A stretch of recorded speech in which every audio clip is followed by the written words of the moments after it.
Bismillahirrahmanirrahim. Assalamualaikum warahmatullahi wabarakatuh. Alhamdulillahi rabbil alamin.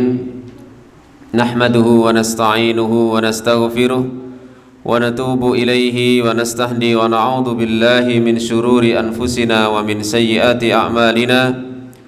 May yahdihillahu fala mudilla lahu wa may yudlil fala hadiya lahu. Asyhadu an la ilaha illallah wahdahu la syarika lah wa asyhadu anna Muhammadan abduhu wa rasuluh.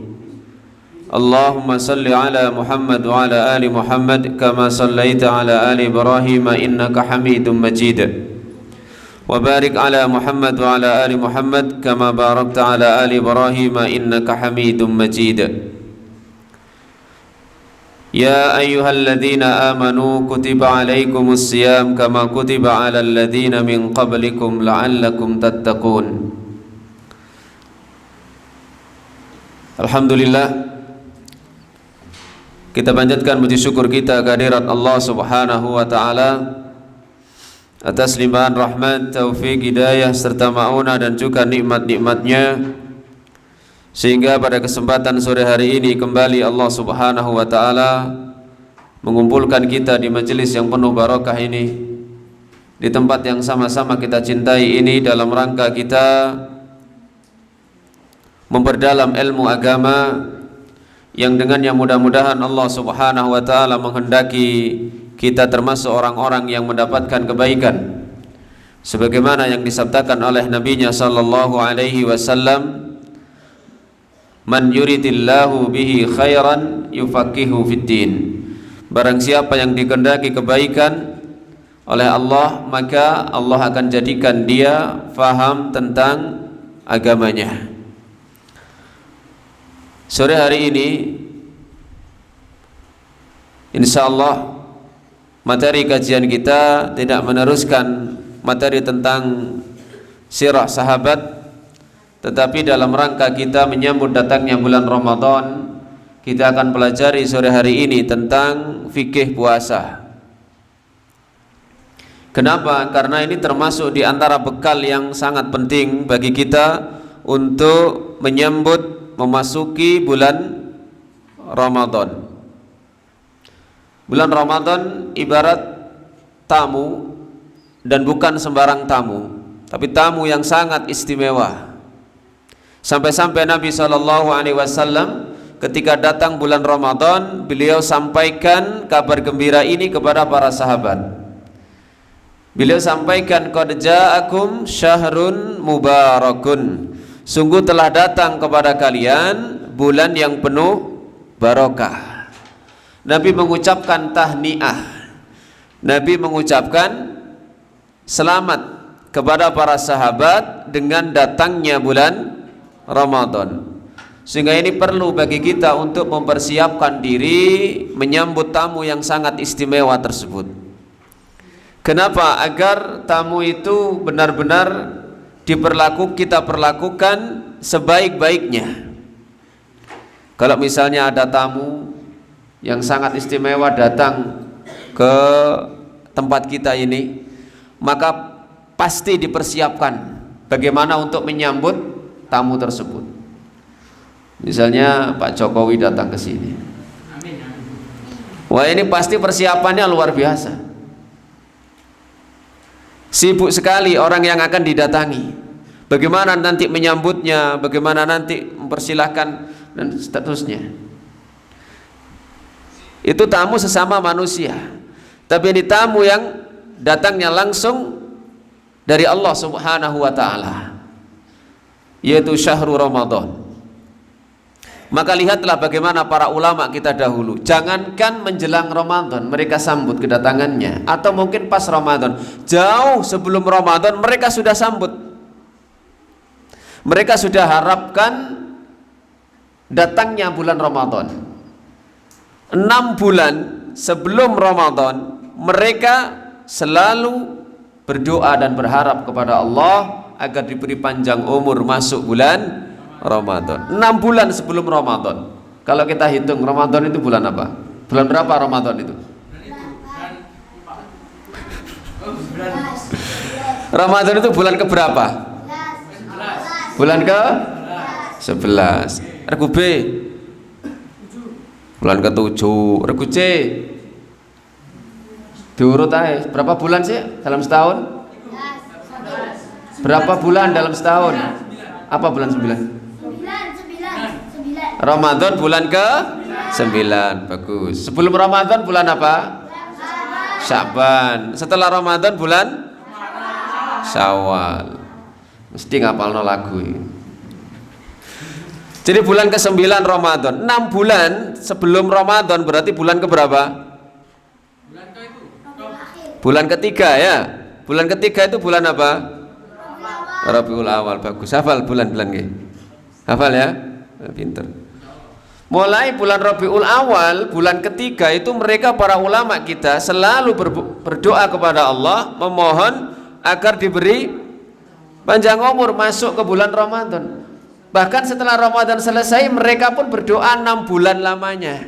Kalau 6 bulan sebelum Ramadan mereka berdoa agar diberi kesempatan masuk Ramadan. Kalau setelah Ramadan 6 bulan berikutnya berdoa kira-kira untuk apa? Ya? Oh, dipertemukan lagi. Ada yang lain? Diterima apanya? Amalnya. Lah, dengar dari belakang ya? Enggak. Jadi 6 bulan sebelumnya mereka berdoa supaya Allah menyampaikan bulan Ramadan. Kemudian setelah Ramadan berdoa juga 6 bulan agar amalannya selama Ramadan diterima oleh Allah. Berarti doanya berapa lama? 1 tahun. Berdoa terus. Kira-kira kita berdoa enggak?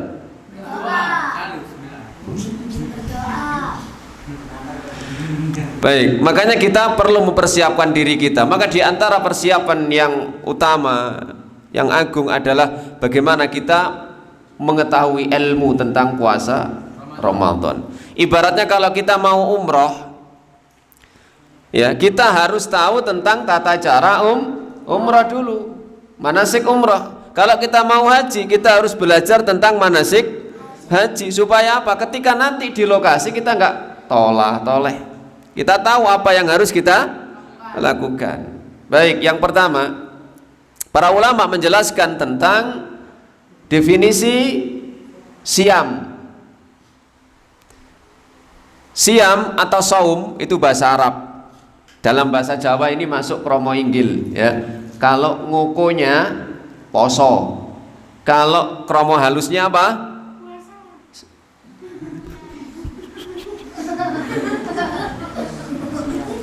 Siam, ya kan? Ngapunten Pak, kulo siam. Siam itu bahasa Arab ternyata. Siam atau saum. Tadi ditulis ya, definisi siam atau puasa. Secara bahasa, arti siam adalah imsak. Apa arti bahasa dari siam? Imsak. Apa artinya imsak? Pernah dengar kata-kata imsak? Pernah. Kapan? Wah, ketika mau subuh ya. Imsak. Imsak. Terus apa artinya imsak itu? Selesai gitu. Oh, hati-hati gitu. Imsak itu artinya menahan diri ya.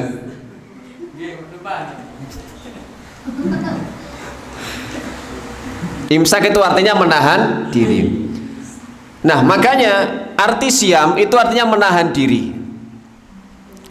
Contoh misalnya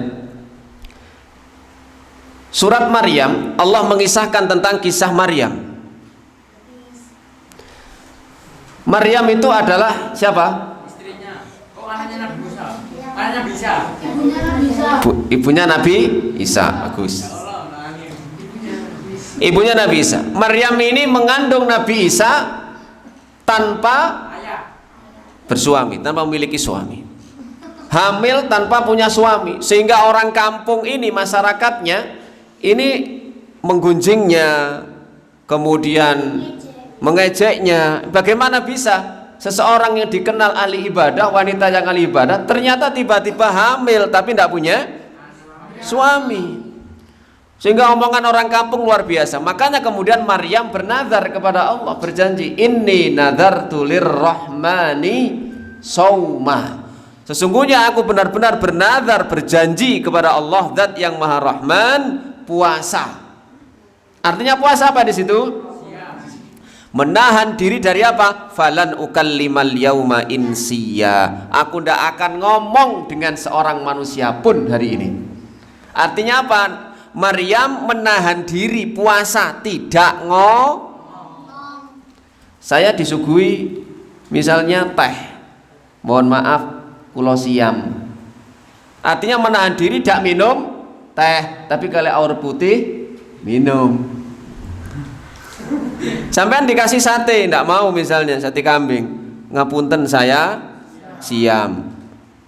Artinya apa? Menahan diri tidak makan. Nah, tapi kalau itu ya, menahan diri. Secara syar'i makna siam adalah menahan diri dari hal-hal yang membatalkan puasa mulai kapan? Subuh sampai maghrib. Mulai subuh sampai maghrib tidak melakukan hal yang membatalkan puasa dengan disertai niat ibadah karena Allah. Harus disertai niat ibadah. Tidak makan, tidak minum, tidak melakukan yang membatalkan puasa mulai subuh sampai harus ada niat ibadah karena Allah. Kenapa? Karena ada orang misalnya tidur mulai jam 3 sebelum subuh, tidur dia. Kemudian tidur terus, bangun-bangun maghrib. Setelah maghrib bangun, dia makan. Kira-kira orang ini bisa disebut puasa enggak? Kenapa? Karena tidak ada niat. Bagus. Ya, alhamdulillah, betul. Tungaren. Karena nggak ada niat puasa. Dia hanya tidur, enggak makan, enggak minum, mulai subuh sampai maghrib. Maghrib makan dia. Tidak dikatakan puasa karena tidak ada niat. Baik, sekarang keutamaan puasa. Keutamaan puasa.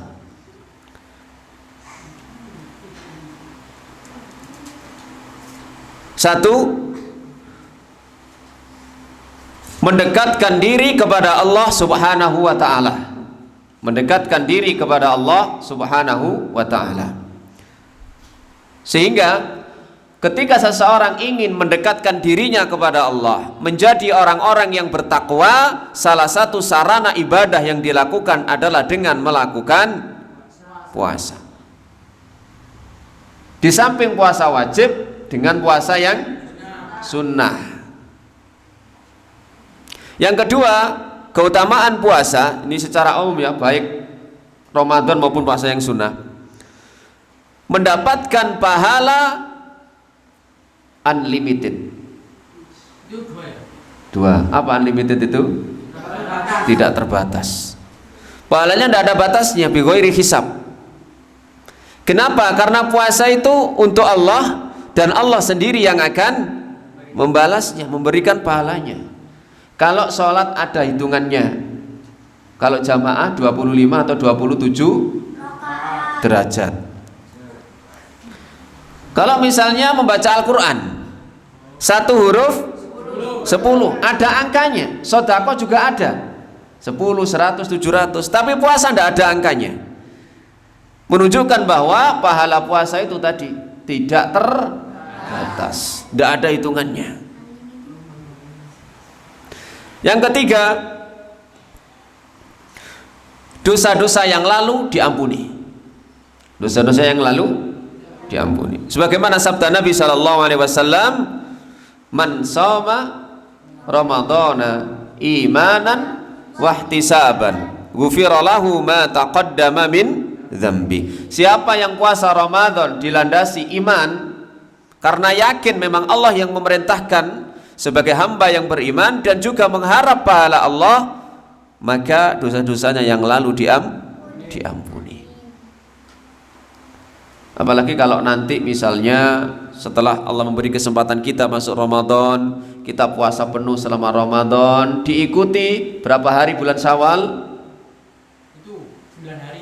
6 hari di bulan Syawal, maka sama dengan puasa selama 1 tahun.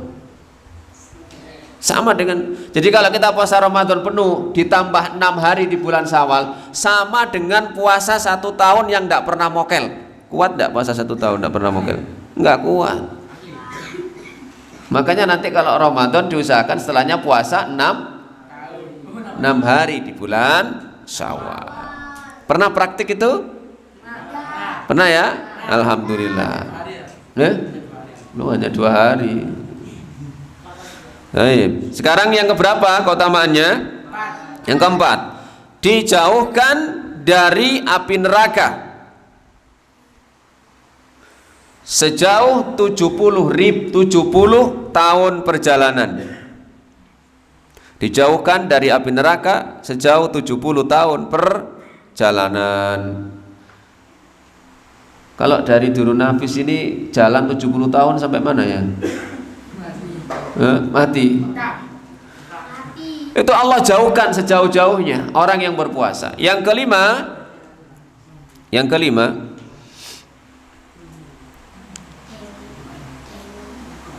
bau orang puasa, bau mulut ya, bau mulut orang puasa lebih wangi daripada minyak kasturi.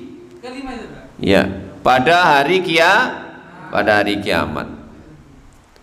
Kalau di dunia ababnya orang berpuasa itu gimana baunya? Gak enak kan ya? Ya, pernah bau ababnya sendiri. Gak enak ya kalau puasa ya. Ya. Tapi nanti di akhirat itu lebih wangi di sisi Allah dibanding minyak. Iya. Tapi bukan berarti di dunia kemudian gak enak-enakan abab misalnya. Wah, supaya bertambah wangi. Wah, akhirnya gak tahu sikatan belas sak bulan. Supaya apa? Ababnya tambah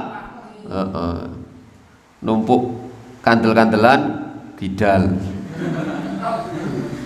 Tetap membersihkan giginya ya. Khawatirnya apa? Ketika sholat jamaah Allahu Akbar, tiba-tiba temannya. Yang keenam, memiliki 2 waktu kegembiraan. Memiliki 2 waktu kegembiraan.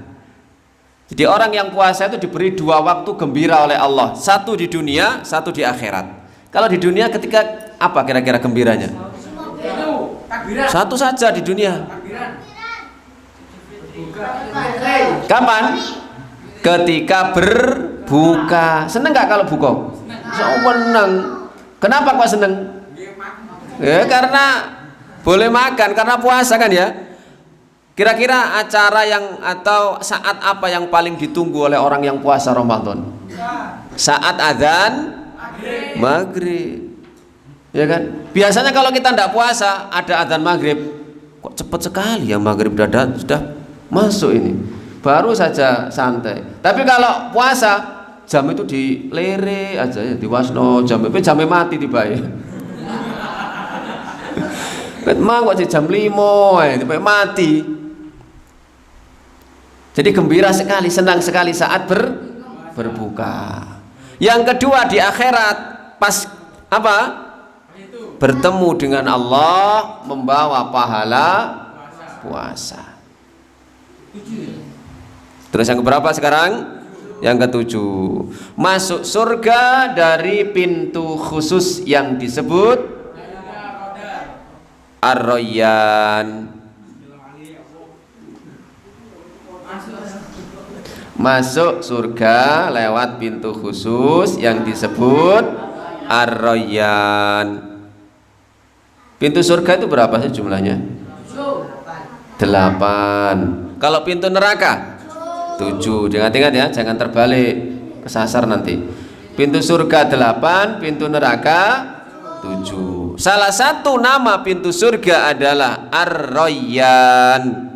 Itu khusus bagi orang yang istiqomah puasa. Nanti ketika hari kiamat dipanggil, aina shaimun? Di mana orang-orang yang dahulunya puasa?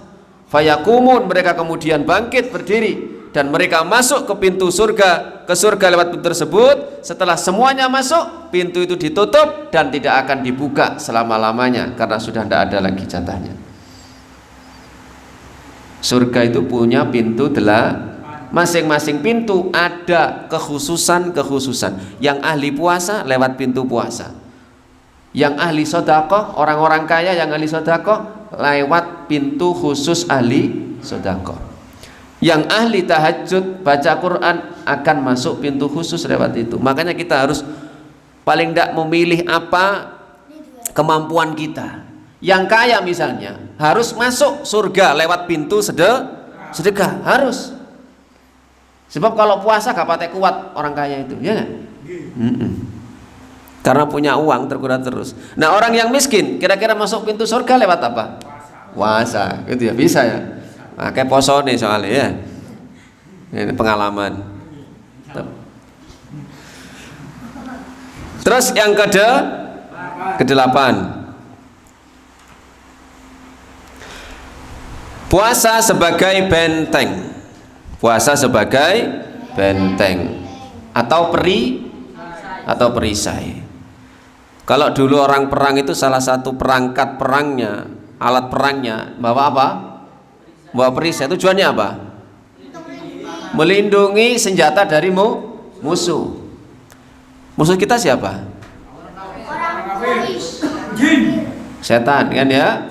Maka salah satu cara menangkis serangan setan itu adalah dengan membawa benteng yang namanya puasa. Makanya kalau orang puasa itu tidak mudah untuk melakukan dosa dan maksiat. Apalagi di bulan Ramadan, setan itu dirantai, dibelenggu. Maksudnya apa? Tidak seleluasa menggoda anak Adam di luar Ramadan. Makanya kalau puasa itu lihat, orang itu mudah melakukan apa? Ibadah, ketaatan. Lihat masjid-masjid, musola-musola itu yang asalnya cuma 1-2 orang jamaah, ketika Ramadan bagaimana? Tambah lagi kan? Yang asalnya males datang ke masjid, ke musola ketika ada adzan, ketika Ramadan mudah hati mereka tergerak cari takjil. Tapi sayangnya setelah Ramadan setannya dilepas. Masjid musola sepi lagi. Baik, sekarang berikutnya hukum puasa Ramadan. Mari. Bab lagi, judul lagi, hukum puasa Ramadan. Hukum puasa Ramadan adalah wajib bagi satu Islam, bagi muslim. Bagi muslim. Orang kafir ngapain? Orang Kristen puasa Ramadan. Apakah cukup muslim? Tidak. Yang kedua, baligh. Yang kedua ada muslim tapi belum balik, masih kecil seperti ini, ya, belum wajib puasa. Ini sudah balik ya? Oh, ya. Berarti muslim balik. Yang ketiga, berakal. Majnun tidak. Apa majnun? Gila. Ada orang muslim sudah balik tapi wajib puasa enggak? Makanya kalau kepingin enggak wajib puasa, jadilah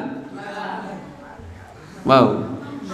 Jangankan puasa, sholat saja tidak wajib. Orang gila itu semuanya nggak wajib, orang gila. Nah, ini pertanyaannya, masuk surga nggak kira-kira orang gila itu?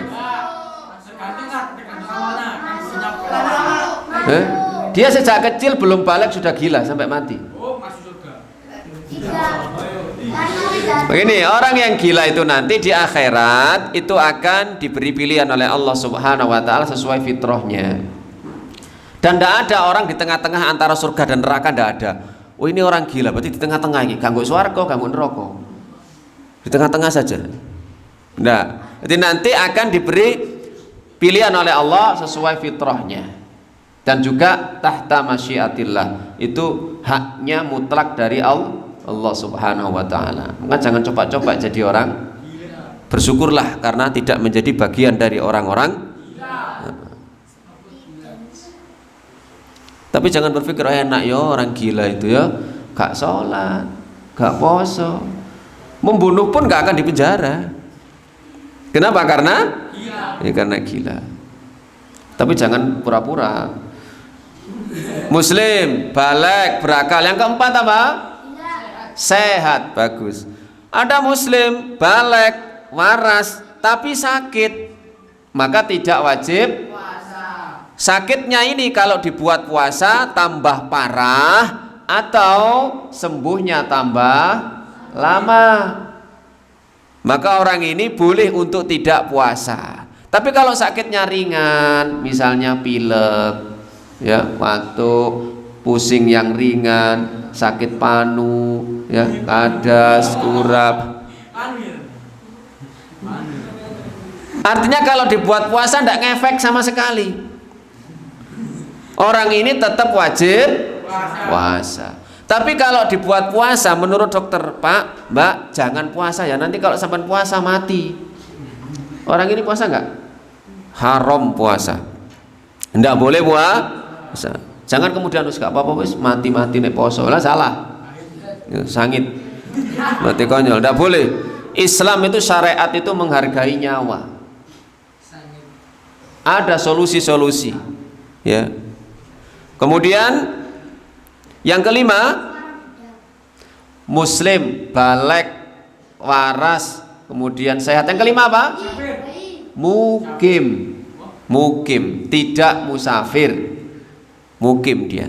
Kenapa? Karena orang yang safar itu gimana sih? Jauh, bukan bepergian ya, bepergian jauh. Misalnya, kalau ya, para ulama menyebutkan dari sisi jarak, ya lebih dari 75 km. Kalau misalnya saya dari sini ke alun-alun Jombang, safar enggak? Oh enggak. Mau kemana? Safar. Mana? Alun-alun. Bukan safar. Aku tak mokel ya safar soalnya. Kalau zaman dahulu safar itu sehari semalam.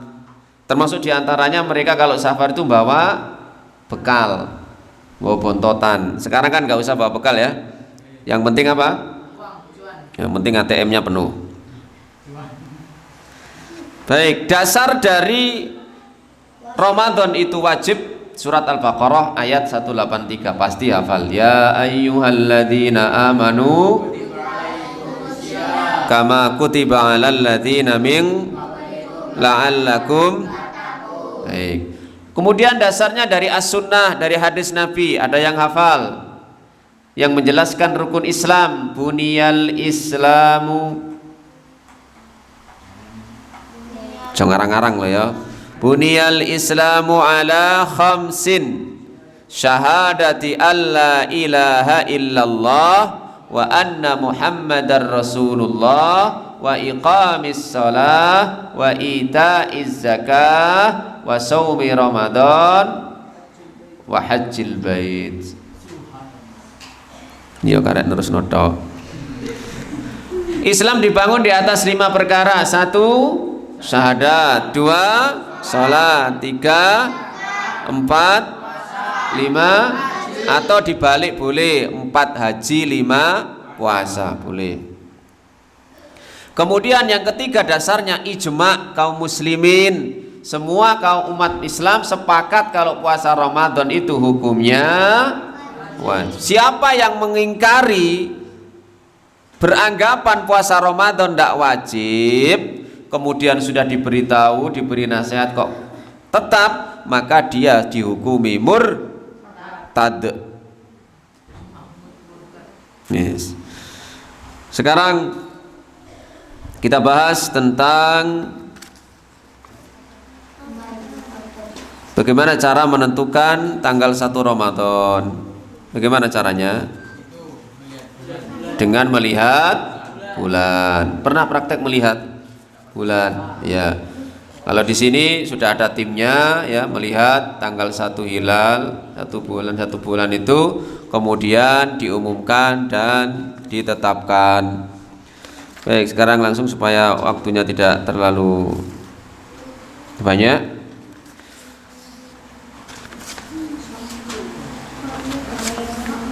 Syarat sah puasa. Syarat sah puasa. Puasa dikatakan sah itu ada syaratnya. Sama dengan sholat ya. Syarat sah sholat contohnya apa? Itu wudu, niat wudu. Suci, entah dengan wudu, entah dengan mandi, atau dengan tayamum. Ya. Sekarang syarat sah puasa satu, niat. Bagus. Semua ibadah itu harus ada niatnya. Innamal a'malu binniyat. Yang kedua apa? Suci dari haid dan nifas, khusus bagi perempuan. Khusus bagi perempuan harus suci dari haid dan, kalau ada wanita yang haid nifas kok puasa, puasanya tidak sah. Bahkan kalau sengaja dia berdosa. Kemudian niat itu kalau puasa wajib harus malam hari, tidak boleh mendadak. Contoh, malam hari itu berarti maghrib sampai subuh. Ya, itu harus pasang niat untuk Ramadan. Misalnya kita sudah nggak niat besok puasa Ramadan, kemudian jam 6 buka kulkas, buka meja makan, tidak ada sama sekali yang dimakan. Akhirnya kemudian, wah, saya tak niat puasa rek. Puasanya tidak sah. Tapi kalau puasa sunnah boleh. Misalnya pas hari Senin kita mau sarapan, tidak ada yang dimakan. Jam 7 itu padahal. Kita kemudian, wis saya hari ini tak niat, boleh. Dapat pahala tetap ya, puasanya tetap sah. Kalau itu puasa Nabi itu seperti itu, tanya kepada istrinya, apakah ada yang dimakan untuk sarapan? Mboten enten Nabi. Ya kalau begitu hari ini saya puasa. Kira-kira kalau sampean nanti ke rumah ya, tanya, Bu, Mak, wonten sarapan ta mboten, wonten panganan? Gak ono ele. Kira-kira jawaban sampean apa? Nggih pun saya tak puasa. Gitu ya? Temen dah. Bismillah. Berarti dorong. Mungkin nggih saya tak ke warung aja. Baik, sekarang setelah syarat sah puasa, rukun puasa. Rukun puasa. Rukun puasa cuma satu. Menahan diri tidak melakukan yang membatalkan puasa mulai subuh sampai maghrib. Tidak melakukan yang membatalkan puasa mulai subuh sampai maghrib. Berikutnya sunnah dan adab puasa. Sunnah dan adab puasa. Ini kalau nggak dilakukan puasanya tetap sah. Tapi kalau dilakukan semakin memperbanyak pahala. Satu, sahur, Gus, sahur.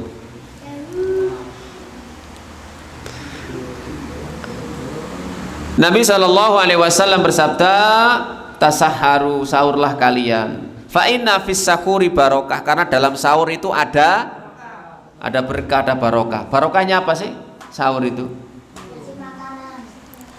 Apa sih manfaatnya sahur? Barokahnya sahur itu apa? Fisiknya kuat ya. Beda ya kalau orang tidak sahur, jam 8 dilihat ngelentuk ai. Apa kok ngelentuk ai? Wah, gak sahur saya tadi malam. Gitu ya. Yang kedua barokahnya apa? Menjaga perut. Yang mendapatkan pahala dari Allah. Kenapa? Karena melakukan perintah Rasulullah sallallahu alaihi wasallam. Tasaharu, sahurlah kalian. Kemudian kita makan, berpahala. Dan pembeda antara puasa kita umatnya Rasulullah dengan puasa umat sebelumnya ada pada makan sahur. Umat-umat sebelum kita juga diwajibkan puasa, tapi mereka tidak mengenal sahur. Nah, kita yang ada sahurnya. Bisa dibayangkan kalau misalnya tidak boleh sahur, mari buka, seret wis gak oleh mangan maneh sampai maghrib besoknya. Gimana? Kuat enggak? Lemos. Ya. Yang kedua, sunnah ada puasa. mengakhirkan sahur. Di sini kalau sahur jam berapa nggih? Itu Jam 1. 4:30. Bukan jam 1 ya?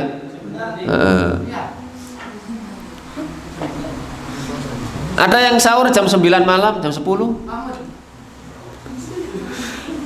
Kadang-kadang kita setelah salat raweh gitu ya, makan, kemudian wah saya tak niatkan sahur aja sekalian. Ini bukan sahur namanya, makan malam. Sahur itu setelah tengah malam, itu namanya sahur. Dan yang terbaik sahur itu di akhir waktu menjelang subuh. Kira-kira manfaatnya apa kok disuruh mengakhirkan waktu sahur menjelang subuh? Manfaatnya apa? Oh, panganan terus ya supaya awet ya. Nek sahur jam 1, metabolisme proses pencernaan itu kan 5 jam ya kan. Biasanya setelah makan 5 jam itu sudah terasa mulai apa? Mulai lapar. Kalau puasa sahurnya jam 1 bengi, jam 6 wis keroncongan ya, dangdutan barang. Perutnya itu ya. Tapi kalau misalnya kita sahur jam sekarang subuh jam berapa? Jam 4 itu, jam 14, 49, 4:17. 4.20 ya? 4:28. Oh, 4.28 ya. Kira-kira jam 4 makannya sahur ya. Nanti kan hikmahnya apa? Supaya bisa mengikuti sholat subuh Sekarang kalau kita sahur jam 2, mari sahur lah apa? Wah, itu masalahnya. Tidur kebablasan. Tapi kalau kita sahur mepet, ya kan, subuh, kemudian setelah selesai sahur, kita ke kamar mandi sebentar, sudah adzan subuh, kita kemudian ikut jamaah sholat subuh. Nah, mengakhirkan waktu sahur.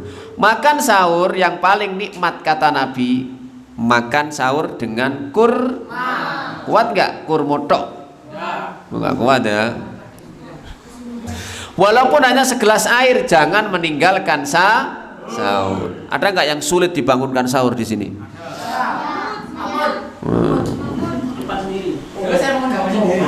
Nah, ini bangunnya jam 1 ini. Ini yang membangunkan teman-temannya sahur ya. Setelah bangun dia tidur. Iya. Jadi walaupun hanya segelas air, jangan ditinggalkan. Yang ketiga, kalau sahur diakhirkan, sekarang menyegerakan berbuka. Namanya takjil. Apa artinya takjil itu? Takjil makanan ringan.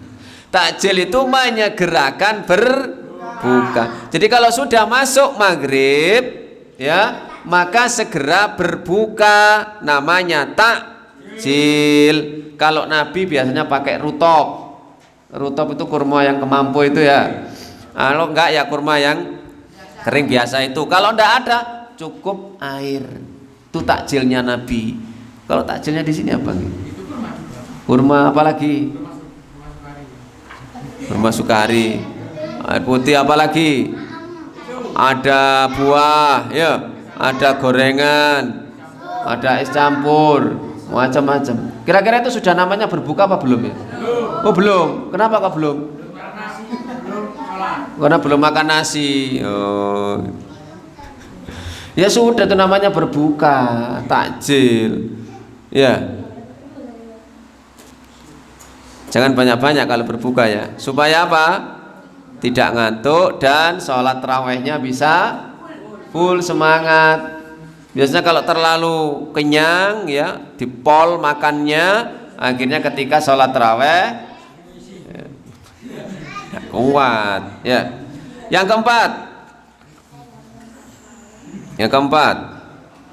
berdoa ketika berbuka puasa. Doanya apa?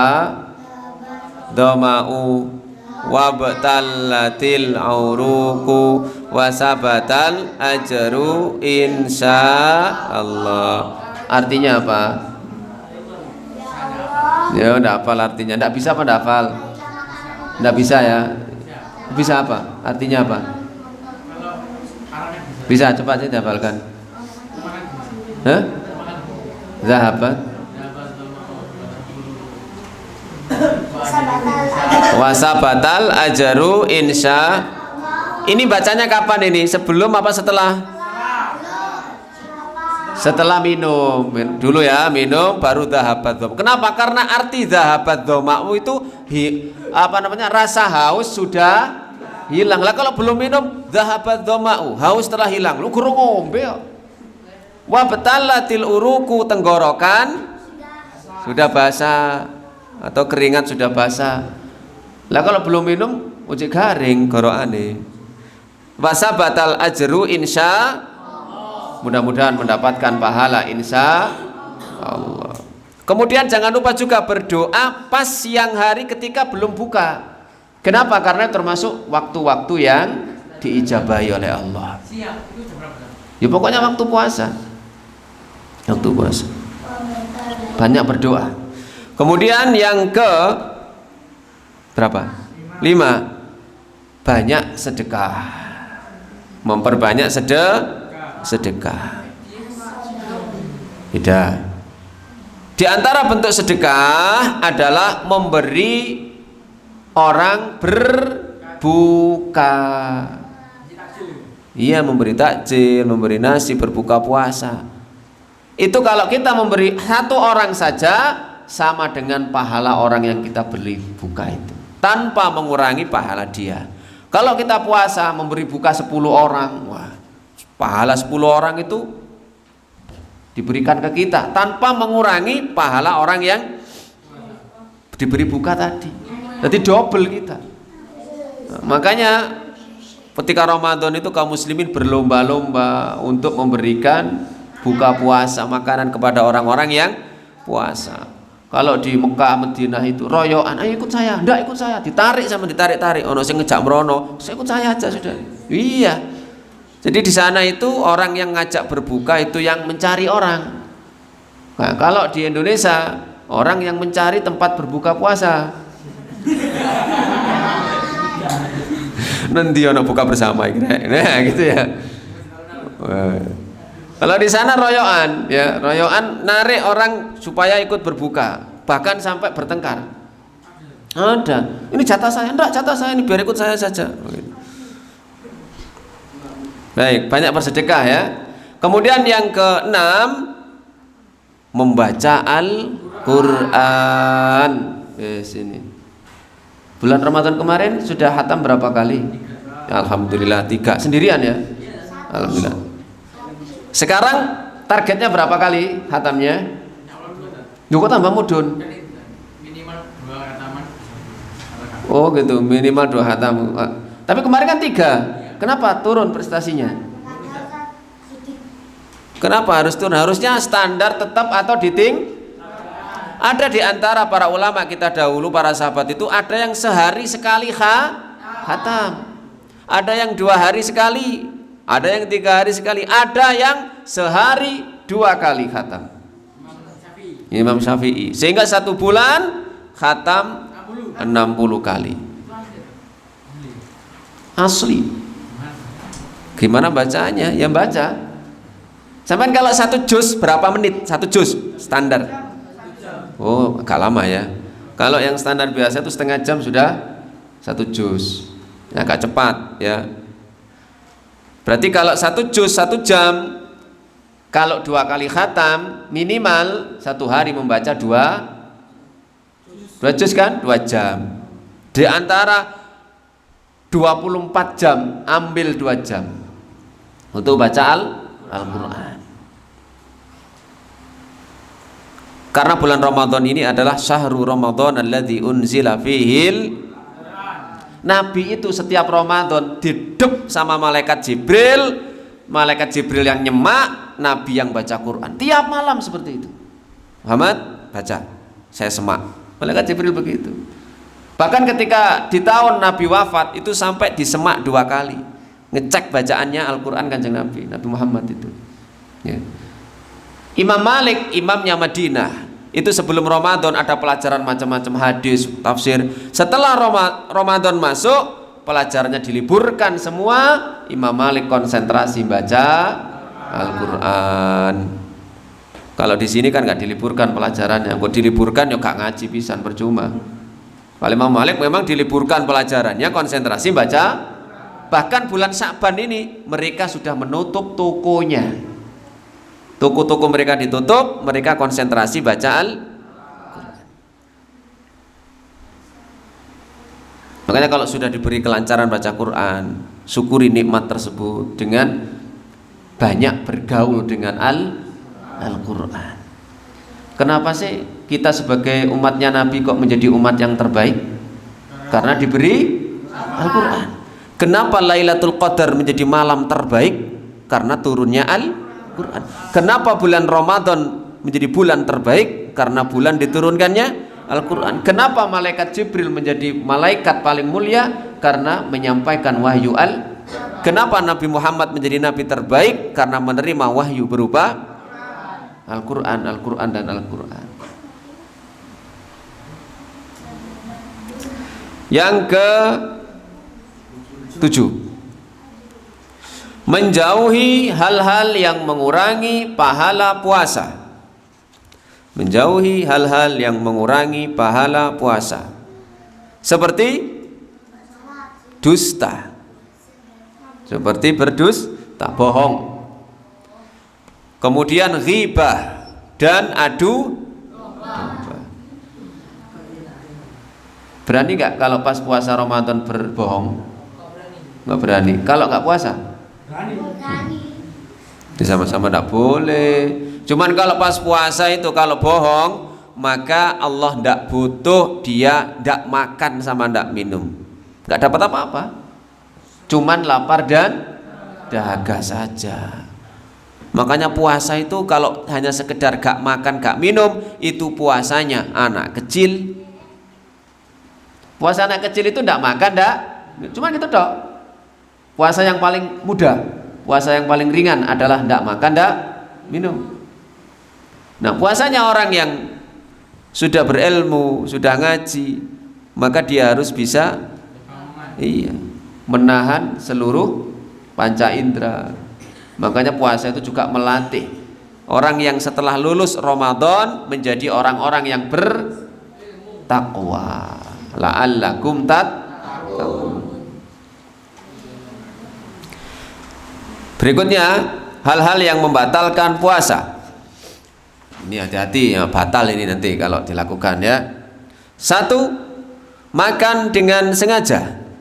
Kalau lupa berarti tidak batal. Pagi-pagi makan 1 piring, kemudian selesai ingat, loh ini kan puasa, bonus, berarti rezeki diberi makan sama Allah. Setelah makan minum 1 gelas, selesai baru ingat, alhamdulillah. Jadi yang kedua, minum dengan sengaja. Minum dengan sengaja. Kalau tidak sengaja lupa, puasanya tetap sah, diteruskan. Tapi tidak boleh pura-pura lupa. Tapi kalau pas ngunyah, ingat kunyahannya harus dilepeh. Yang sudah masuk ke perut tidak usah dimuntahkan ya. 3, yang membatalkan puasa adalah berhubungan suami istri di siang hari Ramadan. Sini kan belum ada ya suami istri. Bentar, belum. Yang keempat, muntah dengan sengaja. Muntah dengan sengaja. Jarinya dimasukkan ke mulut supaya muntah, kok iso mokel. Wah. Akhirnya aku muntah yuk gak kuat, aku mokel rek. Padahal dia sengaja memasukkan ke mulutnya jarinya. Tapi kalau nggak sengaja kuat, maka dia teruskan puasa tersebut. Yang kelima, onani, mengeluarkan air mani dengan sengaja, batal puasanya dan dosa. Tapi kalau nggak sengaja, contohnya apa? Nggak sengaja, mimpi, nggak apa-apa. Yang keenam, haid dan nifas. Maghrib kurang 5 menit, seorang wanita mengeluarkan darah haid, puasanya batal. Eman kurang 5 menit rek, gitu ya biasanya. Ya batal sudah, dia mengganti di hari yang lain. Yang ketujuh, niat berbuka puasa. Bahasa Jawanya niat mokel. Contohnya gimana niat mokel itu? Hah? Contohnya niat mokel itu gimana? Niat itu kan azam, tekad melakukan sesuatu. Contoh misalnya, aku kok nek nang warung kono menggo rek biasa warunge buka. Tak mangan tak mokel di warung iku. Ternyata didatangi warungnya tutup. Gak sido. Tetep batal karena dia sudah punya tekad. Dia cari warung lagi, tutup lagi warungnya sampai nggak ada warung buka. Jadi mokel dia. Tapi dia punya tekad. Itu sudah batal. Pernah begitu? Oh, nggak pernah. Yang ke-8, murtad. Batal. Pagi hari dia muslim, ya, jam 2 siang murtad.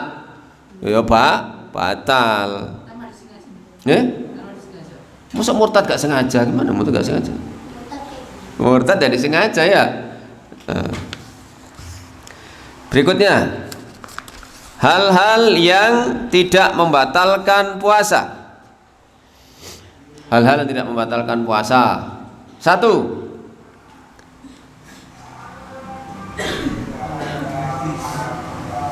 Pagi hari dalam kondisi junub. Pagi hari dalam kondisi junub.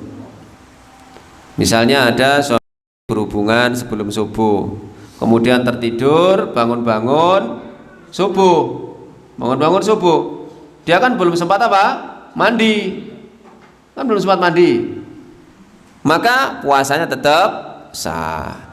Kalau misalnya kurang 10 menit, maka dia sahur terlebih dahulu, mandinya belakangan, boleh. Boleh. Yang kedua, mencium istri tidak membatalkan puasa jika aman dari syahwat atau mengeluarkan air mani. Yang ketiga, yang tidak membatalkan puasa, mengguyurkan air ke kepala. Mengguyurkan air kepala. Misalnya saking panasnya ya, boleh kita mandi sambil grojokan. Sebentar, belum. Sambil grojokan. Yang tidak boleh itu grojokan sambil mangap, tidak boleh. Batal itu ya. Boleh masuk soalnya ketelan itu nanti. Yang keempat, yang tidak membatalkan puasa adalah berkumur. Tidak puasa ya, berkumur. Gak apa-apa juga memasukkan air ke hidung, tapi tidak boleh berlebihan. Tidak sama seperti ketika tidak puasa. Kalau tidak puasa kan disuruh benar-benar sampai ke sini kan ya. Tapi kalau puasa tidak usah berlebihan, biasa. Sikat gigi juga tidak membatalkan puasa. Siwak tidak membatalkan puasa. Walaupun ada rasanya, yang penting nggak tertelan masuk ke tenggorokan. Biasanya kalau sikat gigi ditelan juga pastanya? Enggak kan. Bagus, nggak pakai sikat gigi, pasta gigi nggak apa-apa, lebih bagus ya. Siwak nggak masalah ya. Yang ke-5, mencicipi makanan karena ada keperluan. Boleh. Ngicipi itu gimana? Ngicipi itu mangkok apa gimana? Oh, sedikit ngicipi itu. Terus namanya indera perasa itu kan ada di lidah, nggak di tenggorokan. Makanya setelah di lidah dirasakan, dilepeh. Jangan sampai masuk ke ngicipi rek jarine oleh sak sendok nggih. Es campur. Seger pas. Es degan iki apa iki? Oh, seger pas apik. Batal puasanya. Kenapa? Karena masuk ke tenggorokan. Jangan diamalkan loh ya. Katanya enggak apa-apa yang ngicipi. Ngicipi itu cuma di lidah terus dilepeh gitu ya. Jangan saya masuk ke tenggorokan. Hal-hal yang tidak membatalkan puasa juga di sini disebutkan, ini para ulama beda pendapat ya. Berbekam. Cantuk. Tahu ya? Mengambil darah lewat apa namanya? Alat kop itu ya, sedot itu ya. kan biasanya darahnya terus dikeluarkan ya, ditusuk-tusuk pakai jarum atau pakai silet itu ya. Ini kalau Imam Ahmad batal, tapi kalau yang lainnya tidak batal dan makruh kalau sampai menjadikan lemes.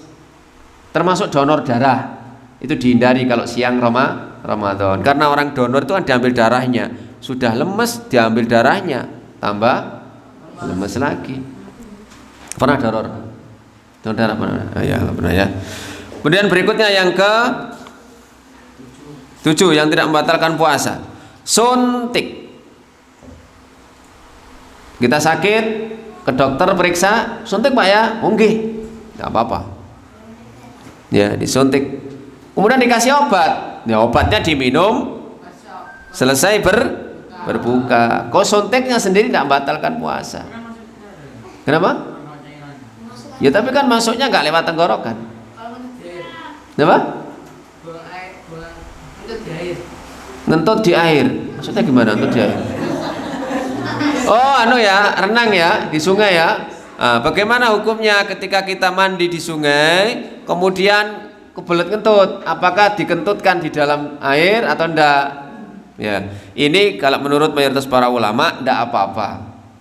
Daripada sampean kok tengah sungai kentut melawayu ya atau mencolot gitu ya, supaya dia kan repot juga. Ya. Kemudian yang tidak membatalkan puasa adalah memakai celak. Tahu celak ya, bercelak itu ya. Ini tidak membatalkan puasa. Dan mencium parfum, wangi-wangian, itu tidak membatalkan puasa. Termasuk juga mencium bau masakan, tidak batal. Tapi aja sing ojo mandek di kuno wae. Ada orang masak nih. Akhirnya berdiam di situ terus. Pernah gitu? Pernah ya. Kemudian berikutnya yang tidak membatalkan puasa adalah tadi ya, bersiwak, sudah tadi ya, dan menelan ludah. Menelan ludahnya sendiri.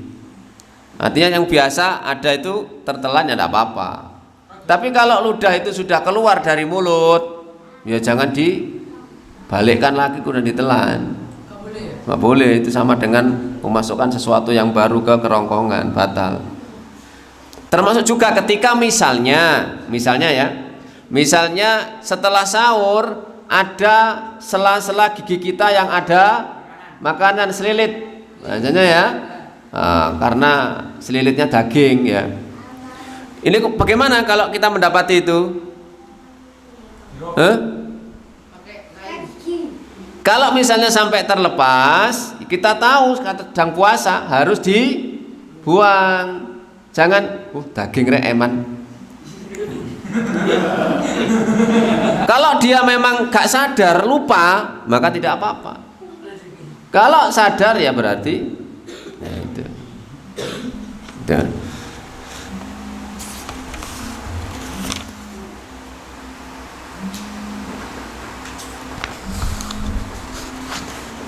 Kemudian terakhir, orang-orang yang tidak wajib puasa. Orang-orang yang tidak wajib puasa.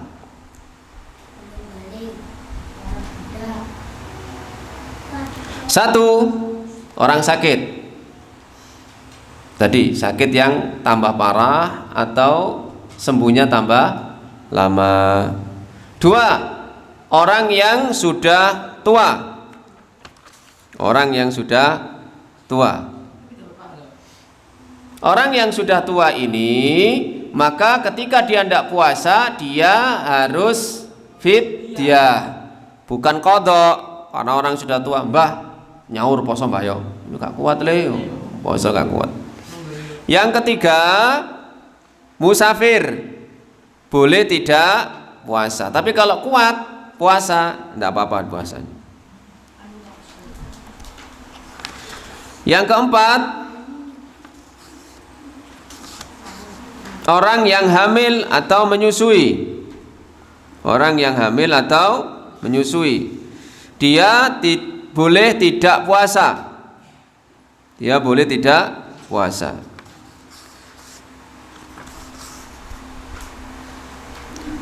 Kemudian yang keberapa? Yang kelima, haid dan nifas. Maka dia apa? Tidak wajib puasa, bahkan haram puasa. Ya, karena dia haid dan nifas. Baik, ada pertanyaan? Ya. Nah, siang hari puasa Ramadan mimpi basah, mimpi layangan. Bagaimana puasanya? Tetap sah karena nggak sengaja. Ya. Karena nggak sengaja. Mimpi mancing. Ya. Puasanya diteruskan karena tidak sengaja. Karena kalau puasa tapi nggak sholat. Ayo, ada orang puasa tapi tidak sholat. Dia tidak sah. Wong sholat itu kewajiban. Bahkan kalau dia sengaja ya bisa menggugurkan amalan yang lain. Ada juga orang yang puasa tapi tidak sholat. Itu kopian tapi mudo. Puasa nggak ikut terawih. Terawih itu sunnah. Tidak apa-apa, tapi dia tidak mendapatkan tambahan pahala. Nggih. Gimana? Kalau mau sahur, belum sahur tapi masih kenyang, tetap sahur entah dengan minum segelas air saja, tidak apa-apa. Kenapa kok masih kenyang? Rasa-rasen ya. Iya. Yang penting ada yang dimakan atau diminum, walaupun hanya segelas air. Jangan meninggalkan sahur. Insya Allah. Ya. Jadi kalau tarawih berapa jam? Lama ya? Sampai jam 10. Oh, 2 gelombang. Baik, kalau sudah tidak ada pertanyaan, kita cukupkan sekian. Kita memohon kepada Allah, mudah-mudahan diberi kesehatan, kekuatan, diberi panjang umur, bisa masuk Ramadan di tahun ini, dan gunakan sebaik-baiknya untuk meraih pahala yang sebanyak-banyaknya. Amin ya rabbal alamin. Subhanakallahumma bihamdika, asyhadu an la ilaha illa anta, astaghfiruka wa atubu ilaik. Assalamualaikum warahmatullahi wabarakatuh.